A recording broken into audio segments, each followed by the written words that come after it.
നമ്മൾ ഒരു ഗ്രാമീണ അന്തരീക്ഷത്തിൽ ജീവിക്കുന്ന ആളുകളാണ്. പുതിയ കാലത്ത് നഗരങ്ങളിലൊക്കെ വലിയ മാറ്റങ്ങൾ സംഭവിച്ചിട്ടുണ്ട്. എന്നാലും ഗ്രാമപ്രദേശങ്ങളിൽ മാറ്റങ്ങൾ ഉണ്ടായിട്ടുണ്ട് എങ്കിലും പരസ്പരം ഒന്നിച്ചിരിക്കാനും സംസാരിക്കാനും സൗഹൃദങ്ങൾ പുതുക്കാനും ഓരോരുത്തരുടെയും കാര്യങ്ങൾ അറിയാനും മനസ്സിലാക്കാനും ഒക്കെയുള്ള സൗകര്യങ്ങൾ നമുക്ക് എല്ലാവർക്കും ഉണ്ട് എന്നതാണ് സത്യം.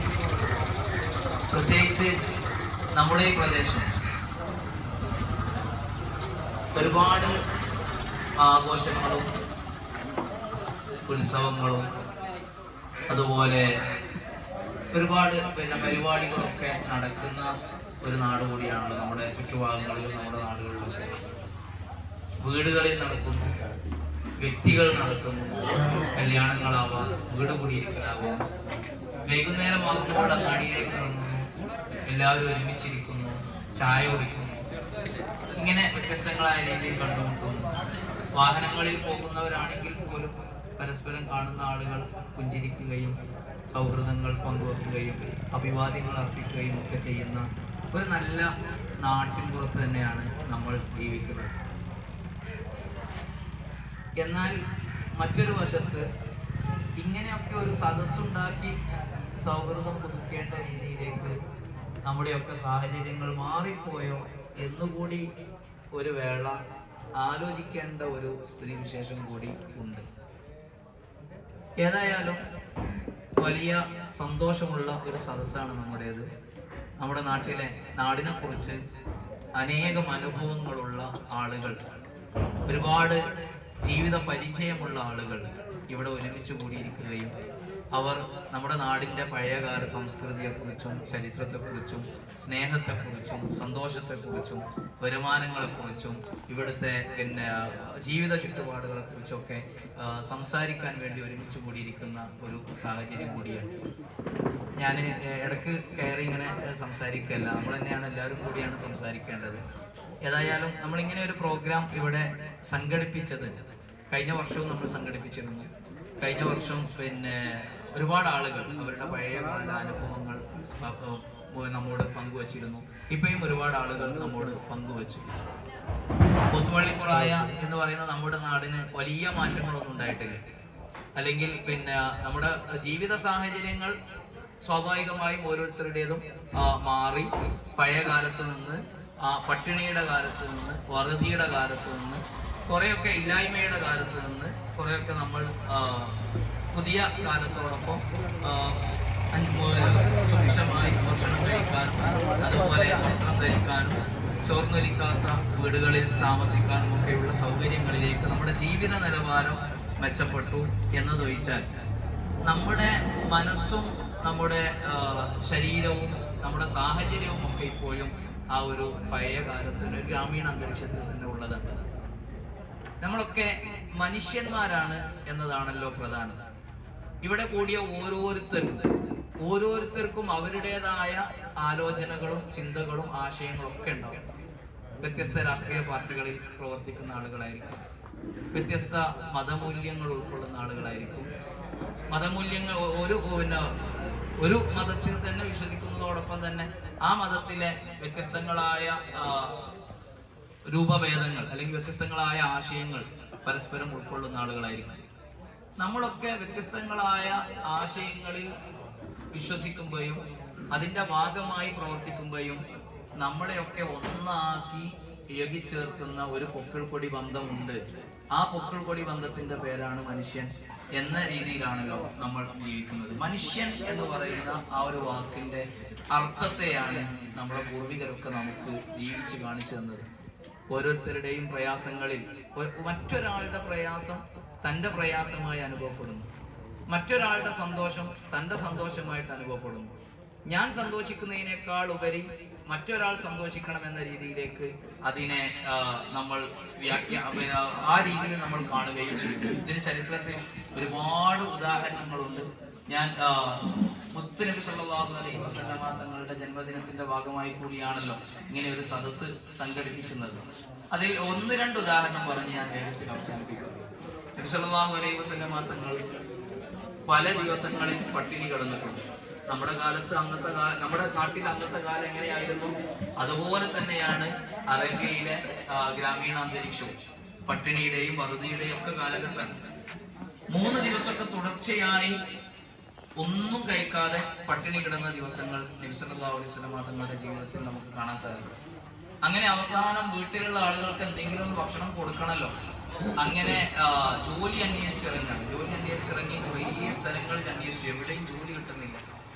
അങ്ങനെ കുറേ നടന്ന് ഒരു വിജനമായ മരുഭൂമിയിൽ ഒരു ഈത്തപ്പഴത്തോട്ടത്തിലെത്തിയപ്പോ അവിടെ ആ ഈത്തപ്പഴത്തോട്ടത്തിൽ ഒരു ജോലി കിട്ടുകയാണ്. വൈകുന്നേരം വരെ അവിടെ ജോലി എടുക്കുന്നു. ജോലി എന്ത് കിട്ടിയാലും തരക്കടില്ല എന്ന രീതിയിലാണ് ജോലി. കൂലി പറഞ്ഞുറപ്പിച്ച ജോലിയല്ല. വൈകുന്നേരം എന്താണോ തരുന്നത് അത് വാങ്ങിപ്പോരാ എന്ന രീതിയിലാണ് ജോലി. വൈകുന്നേരമായപ്പോ ആ ജോലി കഴിഞ്ഞപ്പോ ആ തോട്ടത്തിന്റെ ഉടമ ഒരു കയ്യിൽ പിടിക്കാൻ പറ്റുന്ന രീതിയിലുള്ള കുറച്ച് ഈത്തപ്പഴം മുത്തുനബി സല്ലല്ലാഹു അലൈഹി വസല്ലം തങ്ങൾക്ക് കൊടുക്കുന്നു. ആ ഈത്തപ്പഴവുമായി തിരിച്ചു പോരുന്ന സന്ദർഭത്തിൽ ഒരു യാചകൻ നബി തങ്ങളുടെ മുന്നിൽ പ്രത്യക്ഷപ്പെടുകയാണ്. എന്നിട്ട് പറയുന്നു, ഞാൻ ഭക്ഷണം കഴിച്ചിട്ട് ദിവസങ്ങളായി, എൻ്റെ കയ്യിൽ ഭക്ഷണത്തിനൊന്നുമില്ല, എനിക്ക് വല്ലതും തന്ന് സഹായിക്കണം എന്ന് പറഞ്ഞപ്പോൾ കയ്യിൽ ഒരു പിടി ഈത്തപ്പഴമുണ്ട്. ആ ഈത്തപ്പഴത്തിന് വീട്ടിൽ ഒരുപാട് ആളുകൾ കാത്തിരിപ്പുണ്ട്. അപ്പോൾ നബി സല്ലല്ലാഹു അലൈഹി വസല്ലമ തങ്ങൾ വേഗത്തിൽ ആ ഈത്തപ്പഴം എടുത്തിട്ട് ആ യാചകന് കൊടുക്കുന്നു. നിന്റെ വിശപ്പ് മാറട്ടെ എന്ന് ആ കൊടുത്ത് വളരെ സന്തോഷത്തിൽ. കാരണം ഈ ഈത്തപ്പഴം തിന്നാൻ വിശപ്പുണ്ട്. വീട്ടിലുള്ള ആളുകൾക്ക് ഇത് കൊടുക്കുമ്പോഴുള്ള സന്തോഷം ഒരു ഉപ്പയുടെ അല്ലെങ്കിൽ ഒരു ഭർത്താവിന്റെ ഒരു കുടുംബനാഥന്റെ മുഖത്ത് വരാനുണ്ട്. ആ സന്തോഷങ്ങളൊക്കെ മാറ്റിവെച്ച് മുന്നിലുള്ള ഒരാൾക്ക് സന്തോഷത്തിന് വേണ്ടി ആ ഈത്തപ്പഴം കൊടുക്കാൻ. ഇതേ അനുഭവം അനുയായികളുടെയും അതുപോലെ നമ്മുടെയൊക്കെ പൂർവികരായ ആളുകളുടെയും ഒക്കെ ജീവിതത്തിൽ നമുക്ക് അനേകം കാണാൻ സാധിക്കും. ഒരു സംഭവം കൂടി ചരിത്രത്തിൽ നിന്ന് നമ്മൾ അയവറുക്കുകയാണെങ്കിൽ, മുത്തുനബി സല്ലല്ലാഹു അലൈഹി വസല്ലമ തങ്ങളുടെ മകളായ ഫാത്തിമയെ വിവാഹം കഴിക്കുന്നത് അലി റളിയല്ലാഹു അൻഹു ആണ്. അലി എന്ന് പറയുന്നത് നബി സല്ലല്ലാഹു അലൈഹി വസല്ലമ തങ്ങളുടെ മൂത്താപ്പയുടെ മകനാണ്. അലി റളിയല്ലാഹുവിന്റെ വീട്ടിൽ വളരെ ദാരിദ്ര്യമാണ്. പിന്നെ അങ്ങനെ വറുതിയുള്ള ഒരു സമയമാണ്. ആ അലി റളിയല്ലാഹു ഫാത്തിമ ബീവിയെ വിവാഹം കഴിച്ചു. അങ്ങനെ സന്തോഷത്തോടുകൂടി ജീവിക്കുകയാണ്. ഉള്ളത് കൊണ്ട് തൃപ്തിപ്പെട്ട് ജീവിക്കുന്ന സമയത്ത് ഒരു ദിവസം ഫാത്തിമ ഭർത്താവിനോട് അലിയാരോട് പറയാണ്, എനിക്ക് കുറച്ച് മധുരം കഴിക്കാൻ വല്ലാത്ത പൂതിയുണ്ട്, കുറച്ച് മധുരം വാങ്ങിക്കൊണ്ടുവരും എന്ന് ചോദിക്കും. അപ്പൊ അലി റളിയല്ലാഹു മധുരം വാങ്ങാൻ വേണ്ടി കയ്യിൽ ക്യാഷില്ല. അപ്പൊ എന്തെങ്കിലും കിട്ടുമോന്ന് അന്വേഷിച്ച് ഇങ്ങനെ ടൗണിലേക്ക് ഇറങ്ങാണ്, ആ ചന്തയിലേക്ക് ഇറങ്ങാണ്. ചന്തയിലേക്ക് പോയി ഇങ്ങനെ ഈത്തപ്പഴ സ്റ്റാളുകളുണ്ട്, അതുപോലെ കച്ചവടക്കാരുണ്ട്. ഓരോ കച്ചവട സ്റ്റാളിലും പോയിട്ട് ഇങ്ങനെ എന്തി നോക്കുന്നു തിരിച്ചു പോരുന്നു. പിന്നെ പൈസ ഇല്ലാത്ത ഇറച്ചിക്കാരി നമ്മൾ സാധാരണ പറയാറുണ്ട്. അതേമാതിരി കയ്യിൽ കാശില്ല, ഇത് കിട്ടുമെന്ന് അറിയില്ല. അപ്പോഴാണ് ഒരു കച്ചവടക്കാരൻ ഇങ്ങനെ അയാളിങ്ങനെ പരിങ്ങുന്നത് കണ്ടപ്പോ എന്താണ് കാര്യം എന്ന് ചോദിക്കുന്നത്. അപ്പോ പറഞ്ഞു, എന്റെ മണവാട്ടിക്ക്, എന്റെ ഭാര്യക്ക് മധുരം കഴിക്കാൻ താല്പര്യമുണ്ടെന്ന് പറഞ്ഞു. കുറെ കാലമായി അവള് മധുരം കഴിച്ചിട്ട്. അപ്പോൾ കുറച്ച് മധുരം കൊടുക്കാൻ കുറച്ച് ഈത്തപ്പഴം എന്തെങ്കിലും കിട്ടുമോ എന്ന് അറിയാൻ വേണ്ടി ഇങ്ങനെ വന്നതാണ്. ഈത്തപ്പഴം കിട്ടാൻ വേണ്ടിയാണ് ഈ പോകുന്നത്. അത് അറേബ്യയിലെ ഏറ്റവും സുലഭമായ ഒരു ഫ്രൂട്ട്. ആ പഴം കിട്ടാൻ വേണ്ടിയാണ് ഇങ്ങനെ നടക്കുന്നത്. അവസാനം കടക്കാരൻ, ഞാൻ കുറച്ച് തരാം എന്ന് പറഞ്ഞാൽ കടക്കാരൻ കൊടുക്കുന്നു. തിരിച്ച് വീട്ടിലേക്ക് വരുന്ന സമയത്ത്, വീട്ടിലെത്തുന്നതിന്റെ തൊട്ട് മുമ്പ് നേരത്തെ പറഞ്ഞ അതേ സാഹചര്യം, ഒരാൾ മുന്നിൽ വന്നിട്ട് പ്രത്യക്ഷപ്പെടുന്നു. ഇതൊരു പക്ഷെ പരീക്ഷണമായിരിക്കാം. മുന്നിൽ വന്ന് പ്രത്യക്ഷപ്പെടുന്നു, പറയുന്നു, എനിക്ക് എന്തെങ്കിലും കഴിക്കാൻ തരുമോ എന്ന് ചോദിക്കുന്നു. അപ്പോ ഈ പട്ടിണിയാണെന്നൊക്കെ പറഞ്ഞിട്ട് ഒരാൾ മുന്നിൽ പ്രത്യക്ഷപ്പെടുക. അലി റളിയല്ലാഹു അൻഹു വേഗത്തിലായിട്ട് എടുത്തു കൊടുത്തു. എന്നിട്ട് അയാളുടെ സന്തോഷത്തിൽ, ആ സന്തോഷം കൊണ്ട് അലി റളിയല്ലാഹു അൻഹു സന്തോഷിച്ചു. എന്നിട്ട് തിരിച്ചു വീട്ടിലെത്തിയപ്പോ ഫാത്തിമ പുറത്തു നിന്നിട്ട് ഇങ്ങനെ നോക്കുന്നുണ്ട്, വല്ലതും കയ്യിലുണ്ടോ, മധുരം വാങ്ങാൻ പറഞ്ഞാണല്ലോ. ഒന്നുമില്ല എന്ന് മനസ്സിലാക്കിയപ്പം വേഗത്തിൽ എന്ത് ചെയ്തു, വീടിന്റെ ഉള്ളിലേക്ക് വലിഞ്ഞു. ഭർത്താവിനെ വിഷമിപ്പിക്കാൻ പാടില്ല, എന്തെങ്കിലും കൊണ്ടുവരാന് ഞങ്ങളോട് കാര്യം എത്തിച്ചിട്ട് കൊണ്ടുവന്നില്ലേ എന്ന് ചോദിക്കാൻ പാടില്ല. അപ്പൊ അങ്ങനെ വേഗം വീട്ടിലേക്ക് അണയുന്നു. സാധാരണ പോലെ ആ ദിവസം കടന്നു പോകുന്നു. രാത്രി കിടക്കാൻ വേണ്ടി മണിയറയിൽ കൂടുന്ന സമയത്ത്, ഒരു റൂമിൽ ഒരുമിച്ചാകുന്ന സമയത്ത് അലി റളിയല്ലാഹു അൻഹു ഫാത്തിമയോട്, ഭാര്യയോട് ചോദിക്കുകയാണ്, നിനക്ക് എന്നോട് വിഷമമുണ്ടോ? ഒരു കാര്യം പറഞ്ഞിട്ട് ഞാനത് ചെയ്തു തന്നില്ലല്ലോ അപ്പൊ ഫാത്തിമ ബീവി പറഞ്ഞു, എനിക്ക് വിഷമമൊന്നുമില്ലല്ലോ, ഞാൻ ഭയങ്കര സന്തോഷത്തിലാണല്ലോ. ആ ഉള്ളിലൊരു വിഷമമുണ്ട്, ആ വിഷമം കടിച്ചു പിടിച്ചിട്ടാണ് പറയുന്നത്, എനിക്ക് വിഷമമൊന്നുമില്ല, ഞാൻ വളരെ സന്തോഷത്തിലാണ്. അപ്പൊ അലി റളിയല്ലാഹു അൻഹു പറഞ്ഞു, സംഭവം എനിക്ക് കുറച്ച് ഈത്തപ്പഴം കിട്ടിയിരുന്നു, പക്ഷെ അത് കൊണ്ടുവരുന്ന സമയത്ത് ഒരു യാചകൻ, ഞാൻ പട്ടിണിയാണ്, എനിക്ക് ഭക്ഷണം കഴിച്ചിട്ട് കുറെ ദിവസമായി എന്നൊക്കെ പറഞ്ഞപ്പോ എനിക്കത് കൊടുക്കേണ്ടി വന്നു. അത് പറഞ്ഞപ്പോ ഫാത്തിമ ബീവി വല്ലാതെ കരഞ്ഞിട്ട് ഫാത്തിമ ബീവി പറഞ്ഞു, നിങ്ങൾ ആ ഈത്തപ്പഴം എനിക്ക് കൊണ്ടുവന്ന് തന്ന് ഞാനത് തിന്നുമ്പം എനിക്ക് കിട്ടുന്ന ആനന്ദത്തെക്കാൾ വലിയ സന്തോഷം നിങ്ങൾ അത് മറ്റൊരാൾക്ക് കൊടുത്ത് അയാൾ തിന്നു എന്നറിഞ്ഞപ്പോ എനിക്ക് കിട്ടി എന്ന് പറഞ്ഞിട്ട് കരയാണ്. ഇങ്ങനെ നമുക്ക് പിന്നെ ഉള്ളവൻ ഇല്ലാത്തവന് കൊടുക്കുക, അതൊക്കെ നമ്മൾ പണ്ടേ പറയുന്ന കാര്യങ്ങളാണ്.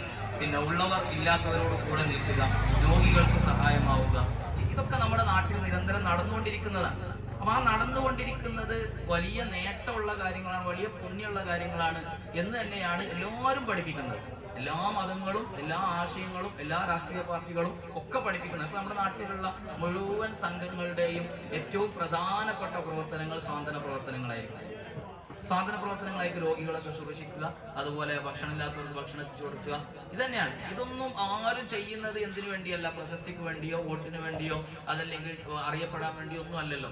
മറ്റുള്ളവരുടെ വിശപ്പ് മാറ്റുക, അവർക്ക് ഈ ഒരു സാഹചര്യം നമ്മുടെ നാട്ടിൽ നിലനിന്ന് പോകണമെങ്കിൽ ഈ സൗഹൃദാന്തരീക്ഷം നിലനിൽക്കണം. പരസ്പരം കണ്ടുകൂടായ്മയോ അല്ലെങ്കിൽ തൊട്ടുകൂടായ്മയോ അതൊക്കെ ജാതീയ കാലത്തുണ്ടായിരുന്ന ഒരു സംഭവമാണ്. ഇപ്പൊ അങ്ങനെയൊന്നും ഇല്ല. ഇപ്പൊ എല്ലാവരും ഒരുമിച്ച് യാത്ര ചെയ്യുന്നു, ഒരുമിച്ചിരിക്കുന്നു, ഒരുമിച്ച് സംസാരിക്കുന്നു. ആ ഒരു സൗഹൃദാന്തരീക്ഷം പുതിയ തലമുറക്ക് കൂടി കേൾക്കാൻ പറ്റുന്ന രൂപത്തിൽ സംസാരിക്കുക എന്ന ലക്ഷ്യത്തോടു കൂടെയാണ് നമ്മൾ ഇവിടെ ഒരുമിച്ച് കൂടിയിരിക്കുന്നത്. അപ്പൊ ഇനി സംസാരിക്കുന്ന ആളുകൾ പഴയകാല കാര്യങ്ങൾ കൂടി പറഞ്ഞാൽ നമുക്ക് പിന്നെ കുറെ ആ കുട്ടികൾക്കും അതുപോലെ എന്നെ പോലത്തെ അല്ലെങ്കിൽ അതിനേക്കാൾ താഴെയുള്ള പുതിയ തലമുറക്കൊക്കെ ഒരുപാട് പിന്നെ അനുഭവങ്ങൾ ലഭിക്കും.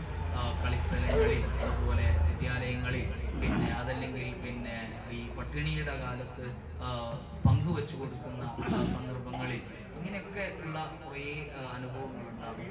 ആ അനുഭവം ഇന്നത്തെ കാലത്ത് പട്ടിണി എന്താണെന്ന് ഞാൻ അറിഞ്ഞിട്ടില്ല, അല്ലെങ്കിൽ പിന്നെ എൻ്റെ താഴെയുള്ള ആളുകളൊന്നും അറിഞ്ഞിട്ടുണ്ടാവില്ല. പക്ഷെ ഇവിടെയുള്ള ആളുകളൊക്കെ പട്ടിണി അനുഭവിച്ചവരും അറിഞ്ഞവരും ആയിരിക്കും.